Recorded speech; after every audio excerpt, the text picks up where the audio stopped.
Cleveland Browns going out to Las Vegas, and they need to win in the worst way. Coming up, I'm going to have a conversation, a heart-to-heart, with a few different people on this roster. It's going to be one of those come-to-Jesus moments, and I think they need to have this conversation before they go out there. When you get back, let's get into it. We're going to talk that. We're going to talk that talk. We're going to make sure people is ready to go, and we're going to have some tough conversations. It's going to happen right here on the Ultimate Browns.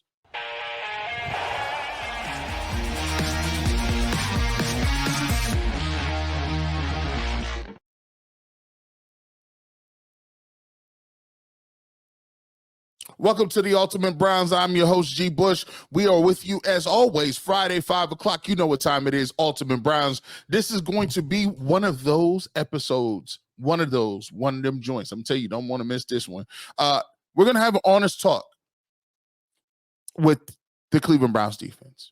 I think we need to have a talk. We have any conversation before we even get on the plane on our way out there. And we're going to have a conversation about where I see them at right now and what I needed to see them to do if they want to come back with a victory and salvage the rest of the season.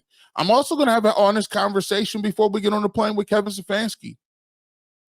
The Coach of the Year stuff, I think you need to drop that and you need to hear what I got to say to you, Kev, because this is going to play a big role in how we interact the rest of the season. So we got to talk to Kev a little bit too. But first, we got to talk to the signal caller. And I got a little tough love for Deshaun Watson that he needs to hear. Deshaun, I don't know if anybody's in your circle telling you this. I don't know if you got people close to you. But if you are watching on the internet, if you are scouring the internet looking for something to watch, this is a conversation that somebody should have had with you by now. Now, I'll start with the conversation by saying this. I talked about it in the Ultimate Cleveland Sports Show. There's a certain thing that happens to athletes, and I'll compare it to myself. When I was coming out of high school, I was a highly touted recruit. Things happened at the end of my recruiting where, I was thinking that I was going to Michigan, and I was thinking I was going to Wisconsin, and I'm thinking I'm going to a Big Ten school. And it turns out that my recruiting visits were pushed back. And they're like, we like you, but we want to see if this other kid comes. We like you, but we want to see if this other kid is gonna, show up and potentially sign. So we'll push your recruiting visits behind. Now, for a guy that was really highly recruited, won 2 state championships, a national championship, all state, all American type candidate, I was just like, yo, this is crazy. I've always talk about there's 1 or 2 things you can do with information. You can let it kill you and make you softer. Or it can make you a guy that is hungry. And that information made me hungry. I went to OU. OU said, hey, highest recruit we got. We love you down here. We got a scheme ready for you. You come down here, you're going to get an opportunity to play 40, 50 games for us. Or do you want to wait and hang out and play 20 games and wait until your redshirt junior year to play at some of these other places? They had a great pitch. I went there, took it, and was like, listen, let's go. I'm here to prove all those other teams and all those bigger schools, they were wrong for not recruiting me. Long story short, we get there, and you know how it is with school. Adversity hits you. We went 1-10 my freshman year. We had all these returning starters coming back. The only new starter that started was actually myself. I got an opportunity to start my redshirt freshman year, and I thought I was playing pretty well. Starting against teams like West Virginia and Iowa State, and I'm making some plays here or there, and I'm feeling good about myself. And then my brother came to visit me down when he played football for another school, and my brother is 3 years younger than me, and he was actually getting recruited too. And he had came down to, visit me, and he was staying with me in the dorms, and we're running out, how kids is. And he said, bro, what happened to you? I said, what do you mean what happened to me? He's like, what you talking about? He said, bro, what's up, bro? You ain't the same. You ain't got the same mentality. I said, what you talking about? He said, bro, you just out here just trotting around, bro. Like, I'm like, bro, I graded out like an 86 the other game, man. Highest, my coach told me that's one of the highest grades for the freshman ever. Like, you know what I'm saying? I didn't miss no assignments. I didn't miss, the tackles that came to me. Like I was putting pressure on the quarterback. I was almost there a couple of times. He said, man, listen, bro. He said, since when you start talking like the rest of them? I said, what you talking about?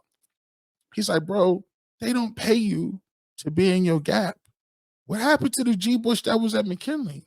What happened to G Bush with the visor and the gloves and the dude that was getting 2-3 sacks a game? And you said, don't worry about it. I'm not waiting on nobody else to make no plays for me. I don't care where they going. I need to go somewhere.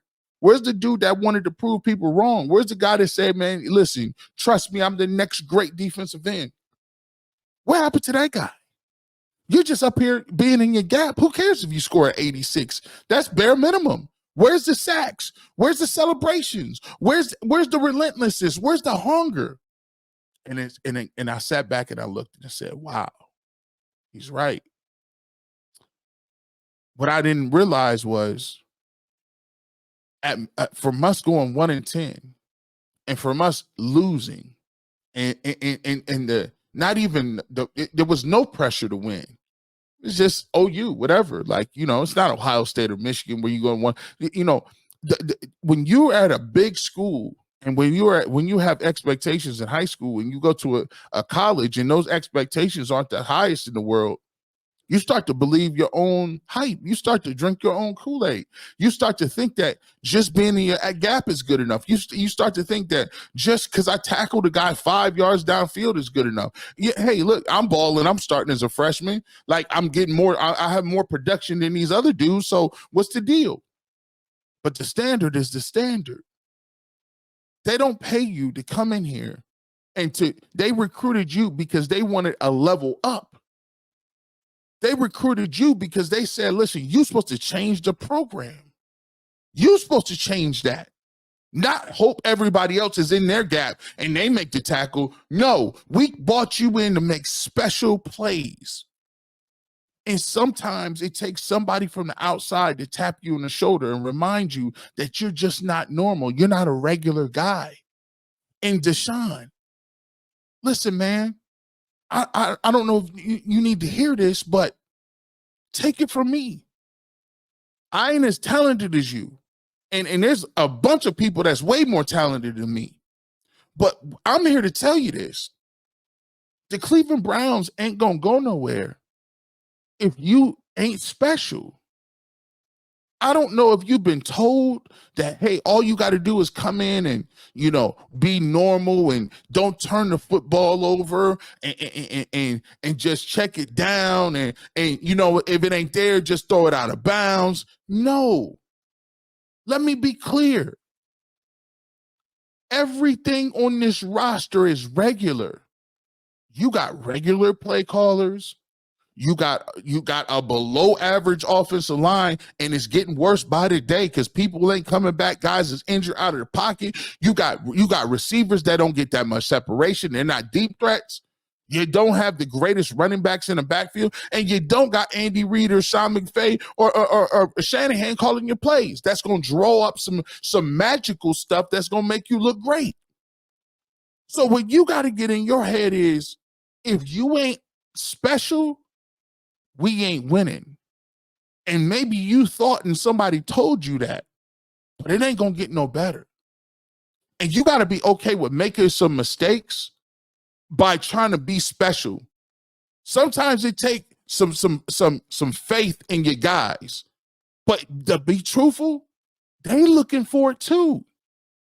They looking for you to say, listen, hey, Jerry, I know you're going to run a route. I know you're going to run the right route. I know you're going to see the right coverage. I'm going to see the coverage. As soon as I get to that third step, I'm letting that thing go.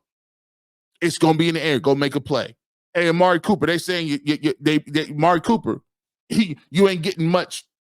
You ain't getting much separation. But let me tell you something.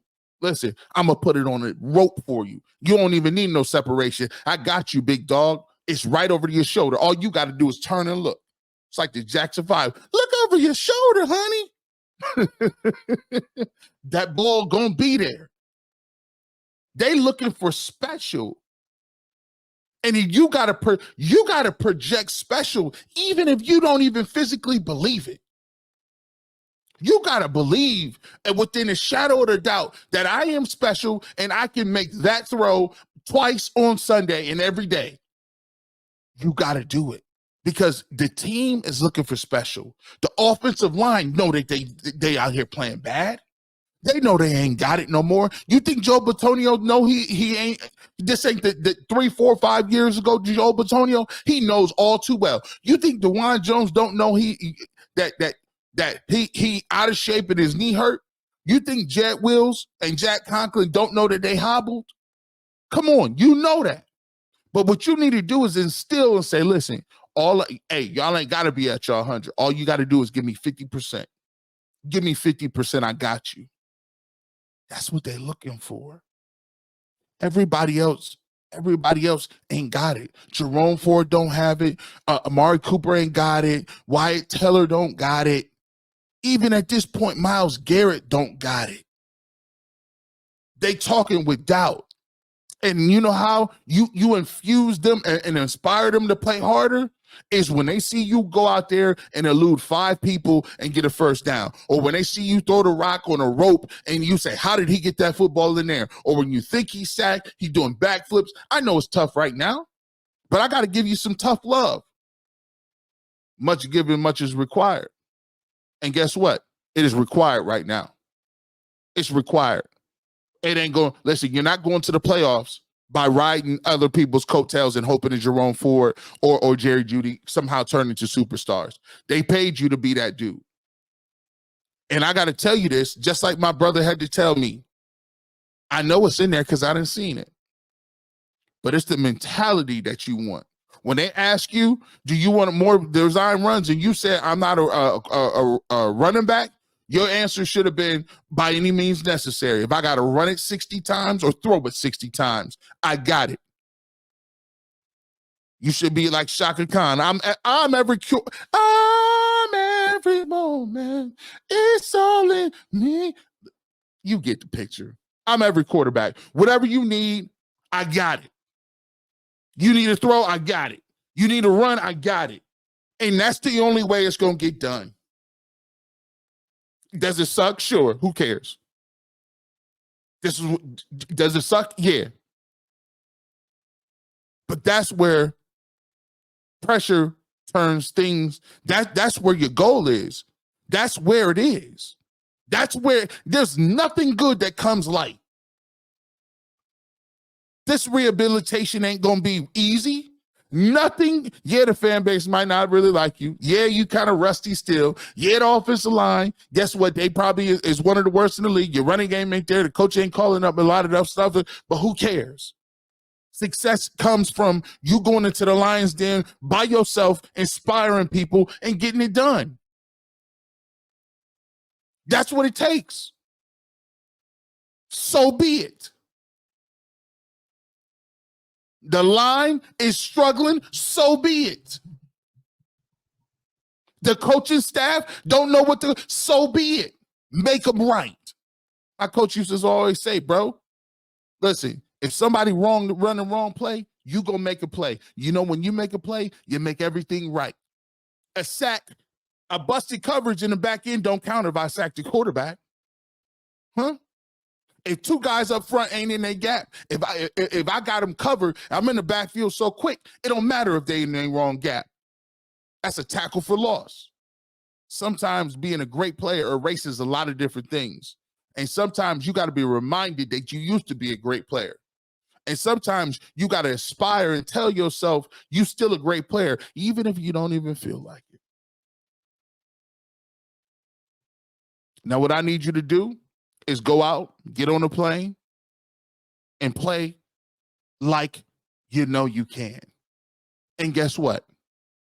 There's going to be people saying that you're delusional, but guess what? If that's the only foolish pride kept myself together when I wasn't felt, word to Jay-Z, you better go back and watch your old highlights. Because without you having being special, Browns ain't going nowhere this year, and I'm letting you know that right now.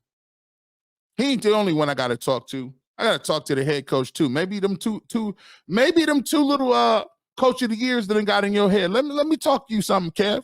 We got to talk about play calling coming up here in a little bit too. I got to have a conversation before you get on the plane.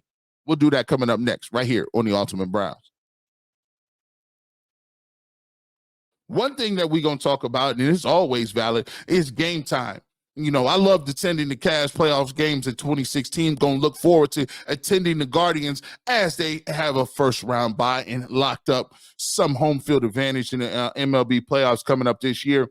You could be a part of that pennant race too. You can check out the Game Time app. Game Time, you can view the seats from a panoramic view right before you even buy the ticket. So you know where exactly you're sitting at in the house. You get the best views from those said seats, man. You know what they offer as far as the lowest price is guaranteed. At Game Time will credit you up to 110% of the difference. And it's just not for sporting events, your live events as well.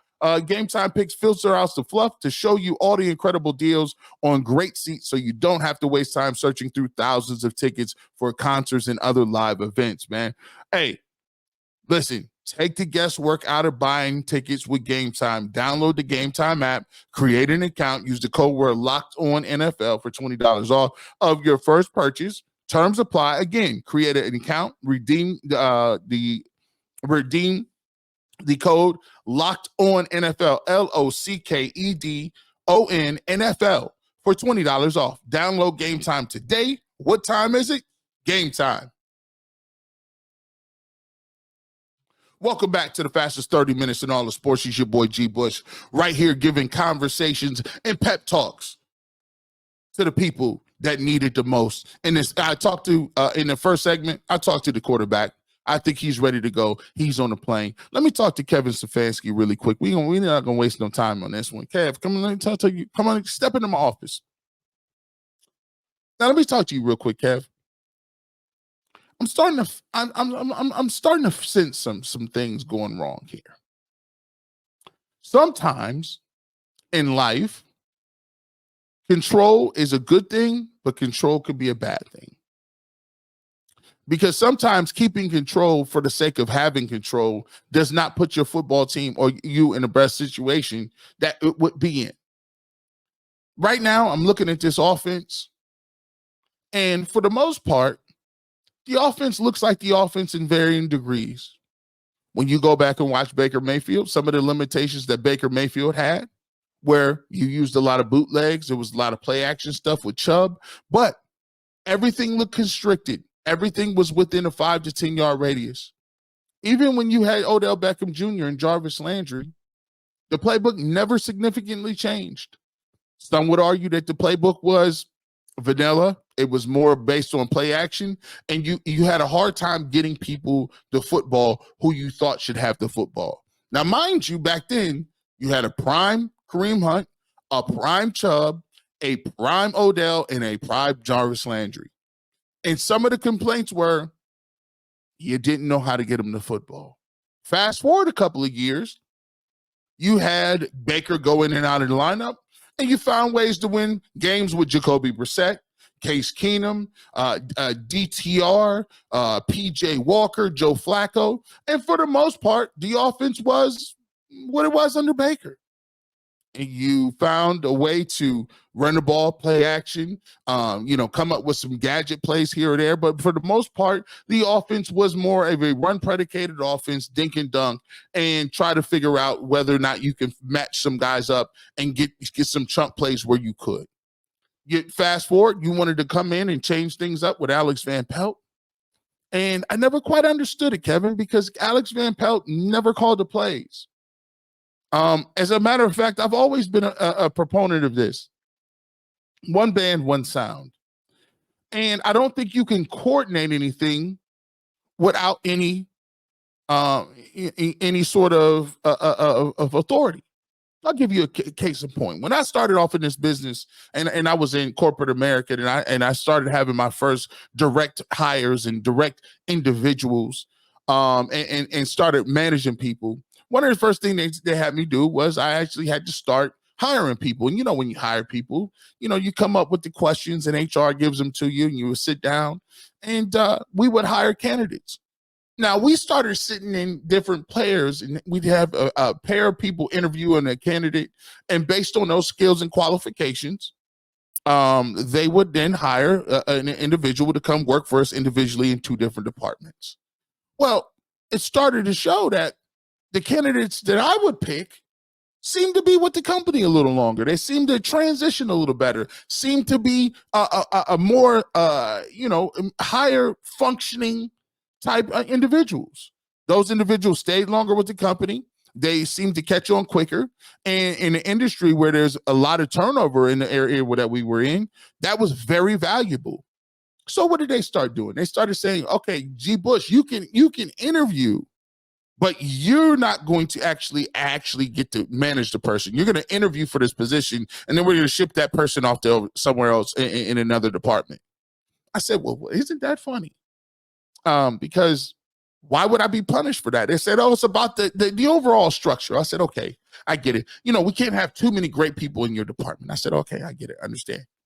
So we continue on. And pretty soon I started developing better. And they said, I'm developing all these good associates. They're the top performers. At a point in time, I had 8 or 9 of the top best performers in our department. And it came a point where they're like, hey, we got a new team leader. How's about we move that a couple of your top performers to the new team leader? We want to get them off to a nice little start. Nice runway. I said, well, listen, it took me years to develop these people. I had to get a chance to understand how they work best, to do a lot of coaching, to do a lot of, brushing up on some of the coaching opportunities that we had. And now they're comfortable and settled and productive. Now we're going to move them to another department for a team leader that's not even proven. How do you know they're going to even? Okay, we'll move them off. And then what I started to realize as a team leader, it's quite difficult to manage a team, and it's quite difficult to manage the guys that you have in your unit that you're responsible for if you don't have any say-so in their development. You don't have any say-so in where they go. I don't have any say-so in and if I pick a great candidate, hey, I want them to be on my team. I don't have a say-so for that. Hey, I developed the people that, I want to keep them on my team so my team is more productive. I don't have a say in that. So what happens is I'm starting to say to myself, well, how is it that I'm being held accountable for turnover? I'm being held accountable for quality scores. I'm being held accountable for production, but yet still I don't have the correct and the tools in my belt to say that I'm actively shaping the direction of the people that's underneath, but I'm being held accountable for it. So Kevin, I got a question. Alex Van Pelt is no longer here, right? Because you said you wanted to move to a specific type of offense, which says that you have a blind spot for said offense because you had to go outside to find that talent, right? So why is it, Kevin, you get rid of Alex Van Pelt? He didn't call the plays. You called the plays. So now we got Dorsey, and you're still calling the plays.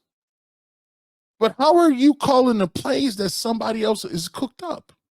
How are you deciding what's the best mix of run and pass when it's his offense?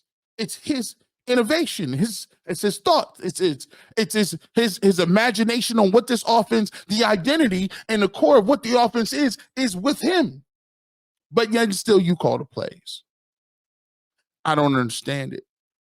And here's the thing, I don't have to understand it.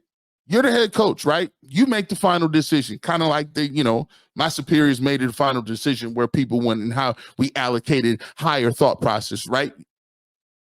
But I don't have a problem when it works. But when it doesn't work, I got to start looking. Because evidently it didn't work once with Alex Van Pelt. Evidently, there's a miscommunication in ideology with what's going on with you and Ken Dorsey.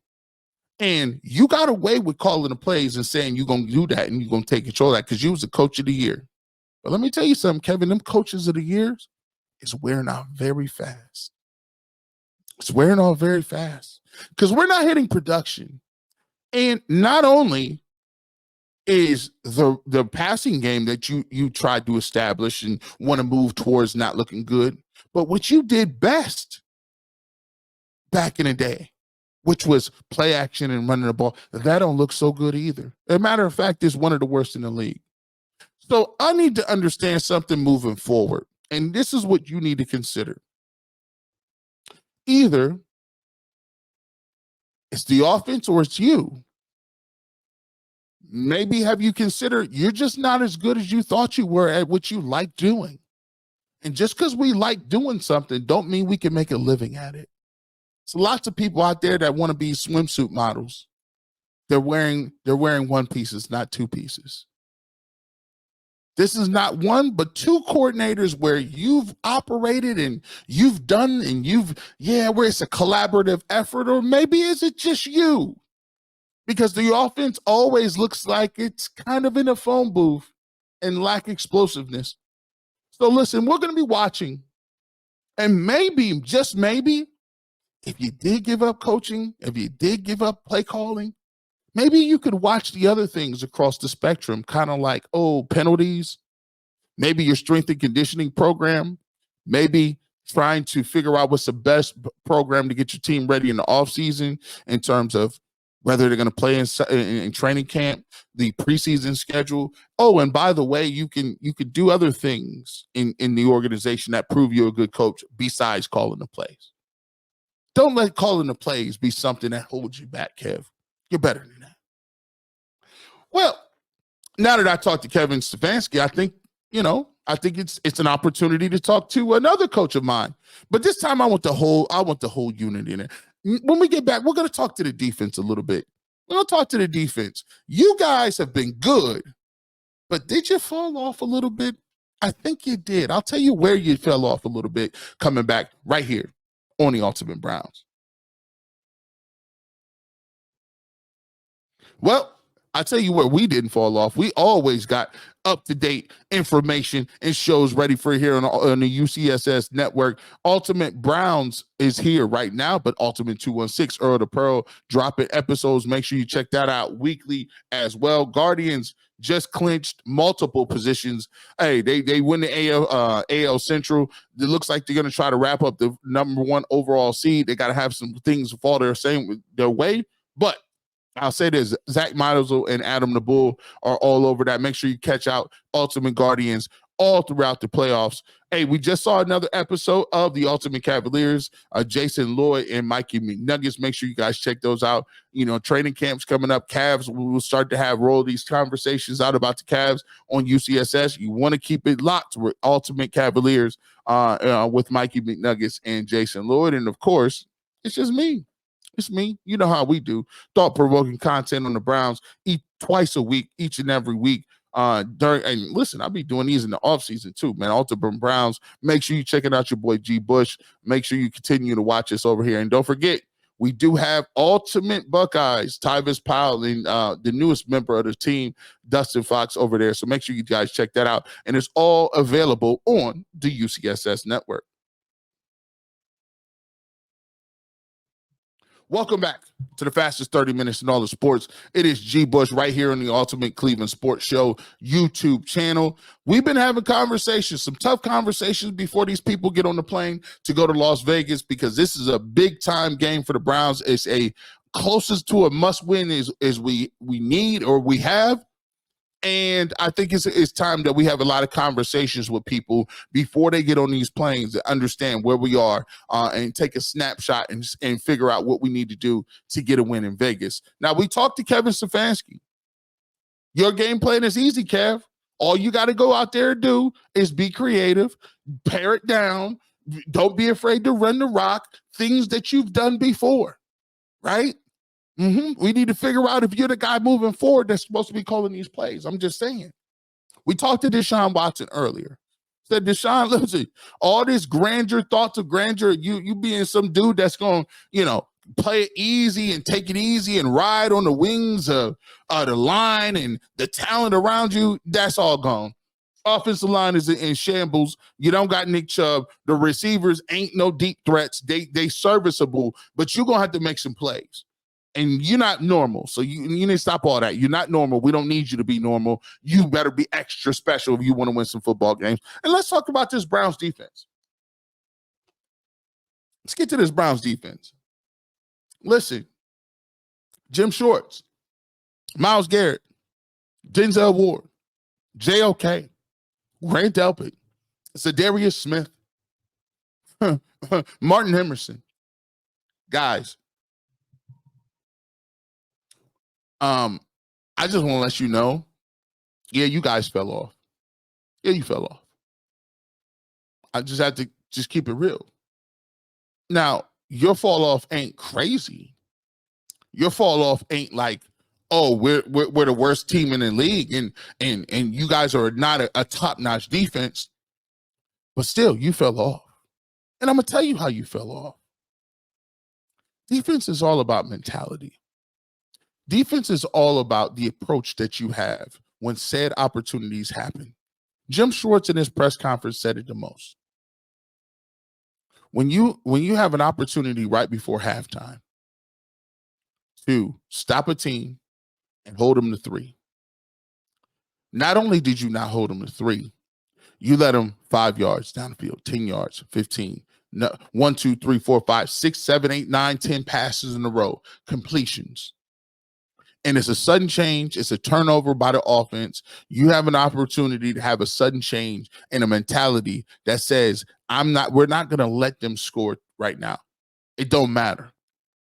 You have to play with a level of desperation, a level of hunger, a level of passion. My coach used to always tell me, defensively, you have to be willing to play at a pace that either your opponent is not able to physically or is mentally or spiritually not willing to. So that means I got to play at an intensity that they can't even really get to physically, or that level is so difficult, that level requires so much of you that they're not willing to pay that price mentally or spiritually to do it. Let that sink in. This ain't a game that's light and easy. And so what happens is, last year, you played with that intensity because you know, I got PJ Walker, I got DTR, I got Joe Flacco. And you know what you said? Joe Flacco off the couch. DTR is a rookie and PJ Walker is just not good. He's a journeyman. But you know what? Y'all believed in y'all's defense so much, and you believed in what that defense meant and what it was, that not only you played at that level, everybody else that came into that game played at that level. See, but things happen a little bit. And I've been injured in my career before. Trust me, I've had 17 surgeries. It's easy to be intense, and it's easy to go out there when you're 100%. Myles Garrett is figuring this out right now. It's difficult to be a monster and to play with reckless abandon when your body is hurting, though. Right? Because now you go from the hunter to the hunted. You feel like every single time somebody is touching you, you're like, dang, bro, man, I'm banged up. I can't get off. You're worried about a lot of different stuff instead of going out there and attacking. And right now, it seems like you guys brought into the thought process that this offense was going to be so new and spectacular that you guys could take your foot off the gas, that you guys can miss tackles, that you guys can give up long drives, that you guys can go over there and knock the football down, that you guys can have penalties that negate turnovers. Well, I'm telling you, you can't. None of you can. And when we talk about playmakers, just like I told you, Deshaun Watson wasn't normal. Well, listen, I need to start talking about the not normal people as well.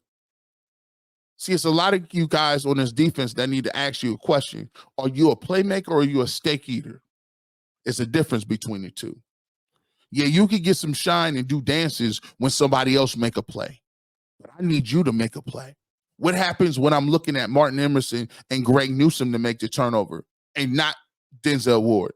What happens when I can't put Denzel Ward man-to-man on everybody that's the number one receiver? Sometimes, Martin Emerson, you're going to get the number one receiver. And I don't want to see you tuck your tail like you did with Malik Neighbors. Greg Newsome, we already know what it is. I done talked about it ad nauseum. You can't afford to be out here negating turnovers. And Denzel and all secondary members, when you get your hand on the football, it's not good enough to just knock it down. Because guess what? You're not regular. We're not paying Denzel Ward to be regular. We pay him for them turnovers. We need them turnovers. Every last single one of them. Because if you don't get them, the Cleveland Browns aren't going to win. I'm just letting you know that right now. I don't know whether you thought last year was, hey, that was an aberration, and this year we could count on a quarterback and we're gonna get these yards and we got a nice receiving core and we don't got to stop them every play. BS. You're gonna have to stop them every play, and you're gonna have to do it, Myles Garrett, while you being beat up. JOK, you need to be, listen, you healthy. If Myles Garrett ain't, you need more plays then. You need more plays then. You need to start taking the football away. You need to go to Jim Schwartz and say, blitz me. You need to go in and say, I'll back the run up. You need to say, I could be in coverage and get interceptions. Grant Delpit. You need to be saying, I'm Grant Delpit. You put me on the line of scrimmage, I'll stop the run. It's too much. You guys, it's the mentality. It's right here. You guys, they're hunting you guys. You guys look like big game buffalo right now. The hunters is coming with the spears against y'all, trapping y'all up and caging you in. They hunting you right now. They using you for dinner. I thought it was the opposite way around. What happened to you hunting? What happened to you prowling on and moving around? What happened, Jim Schwartz? What happened to all the twists and the text and the stunts? What happened to the exoticness? You guys are getting hunted now. You're regular. You guys are regular. When you start preaching regular, you get normal. You start getting normal. Oh, it's normal. The defense played pretty good. See, that's a problem with a bunch of people. Y'all don't understand how cutthroat the game of NFL is. It's inches. It's inches, millimeters, centimeters. That dictate whether all of that work you put in during them weeks, whether all them weights you lift, whether all them times you putting your body together and you're walking around through treatment and you got to eat right. It's millimeters and inches between winning and losing. Millimeters and inches. The defense played good enough. I thought the defense played pretty fine. That's not the way it works. I need you to be in the film session. It don't work that way. My coach said, listen, if you don't make plays, I got to take care of my family a different way because I'm going to get fired. Shout out to Ray McCartney. He said, hey, listen, don't tell me how heavy the ship is. Just bring it in. Don't tell me about the labor pains. Show me the baby. That's his words. I'm going to take plays over anything. We don't pay you to be in your gap and to make routine plays. We pay you to be special. We pay you to be special. And as we walk and we watch this game and we watch against the Las Vegas Raiders, there's a lot of people for the Cleveland Browns that are just steak eaters. Are you running around trying to eat steaks at the pregame meal, or did you earn that meal? I remember once upon a time, Zadarius Smith needed to be double teamed. Not so much no more. Why? I remember once upon a time, Joe Batonio was a road grader. Once upon a time, Joe Batonio was punishing people at the point of attack. What happened? I remember once upon a time, Denzel Ward didn't just knock the football down. Denzel Ward took the football and ran it 90 yards in Cincinnati against Joe Burrow.